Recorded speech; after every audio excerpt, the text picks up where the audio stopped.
Hi, it's James Gumbert, and I am the head coach for the Texas Stampede. And we are joined today with Heather Rennerfelt, who is our all-around most incredible equipment person slash photography slash pick you up off the floor slash fill in the blank. You're pretty much everything. Heather, how you doing tonight? I'm doing great. How are you?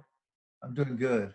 Um, Wanted to start this initial interview off with picking one of the most important people on the team. And it's not always somebody who goes out and runs into somebody. It's for us, it's the people that help us get us out on the court. And you're a real big reason for our success. And so I'd like to start with, how did you get active into our sport?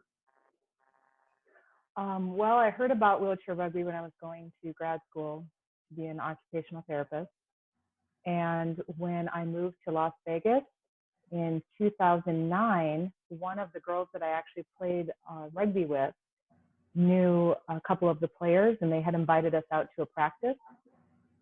So we all went to a practice, and I was really excited because I liked learning about it, and I had wanted to see it firsthand.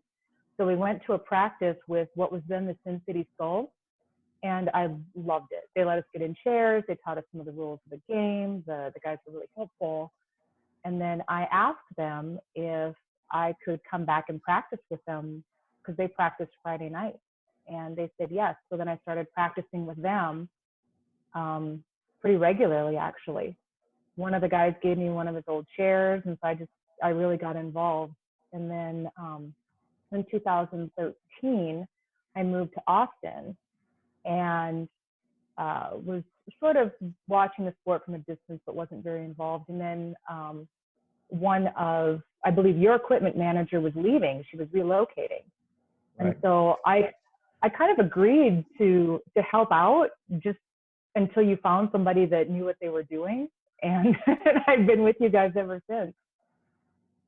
That's incredible. Yeah, again, there's a lot of truth to that. We were at a place where we were looking for somebody, and I mean, you just happened to walk by, and we grabbed you, and we haven't let go of you. And it's really, we're the lucky ones in this. And uh, to that end, you've been with us since I believe 2013, 14 year, somewhere right around Yeah. there. And this year you were recognized with the Spirit of Achievement Award that was given by the USQRA.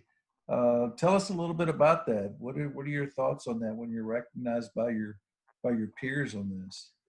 That was that was incredible. I very unexpected, extremely humbling, and I'm very honored to receive that. I didn't even know that I was nominated, so I wasn't expecting it at all. It was really a great gesture, and I very much appreciate it. Well, that's wonderful. And so, with this, you step back and you look at what you've done over time. What has been your best rugby experience that you've had in these years? Uh, I guess my best wheelchair rugby experience with you guys has been probably winning nationals. That was pretty incredible. Okay. We worked pretty hard that year, and we had a great side, great team, and it was pretty amazing to win that. So, not all the great moments happen on the court. What would be maybe one or two stories, if you have any, that you could share that our fans and friends would enjoy that have happened off the court? Um, I think one of my favorites is walking my wheels, and when it was a fundraiser for the Texas Stampede, and that's when able-bodied individuals get into rugby wheelchairs and compete on teams, and then each team is coached by a Stampede player, and it gave me an opportunity to bring some of my rugby friends from able-bodied rugby to meet my wheelchair rugby friends and kind of connect those two communities.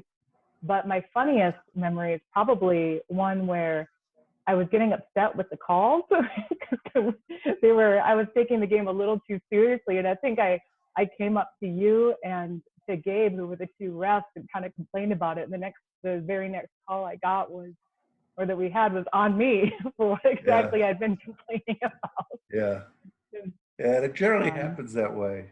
yeah, it was That's karma. awesome. That's Yeah. awesome.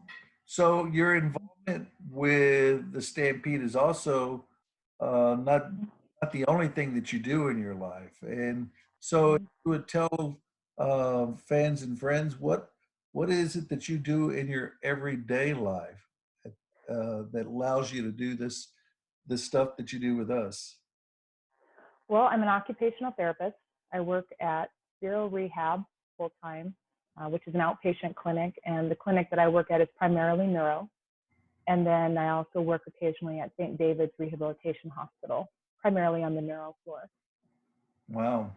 So in the past 3 months, our lives have all changed so drastically. How has Mm-hmm. changed your life? And I mean, like, um, the population that you're working with is obviously compromised in some ways, and even working and changing your work habits up. How has this affected and changed who you are and how you do it?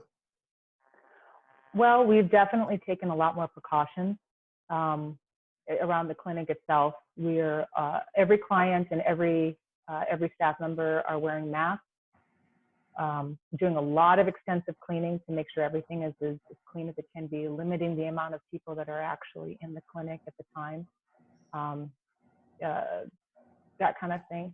A little bit more diligent about our spacing between the clients when we're treating, and then making sure that our clients at least get seen. You know, there are some, like you said, may have concerns about compromised immune systems, or worried if they were to contract COVID-19, what it would mean for them. So we've started incorporating telehealth into our treatments. And so I've been able to do a lot more of that, which has actually been a lot of fun to be able to see clients' homes and work with them in those environments. It's So incredible. it's definitely changed.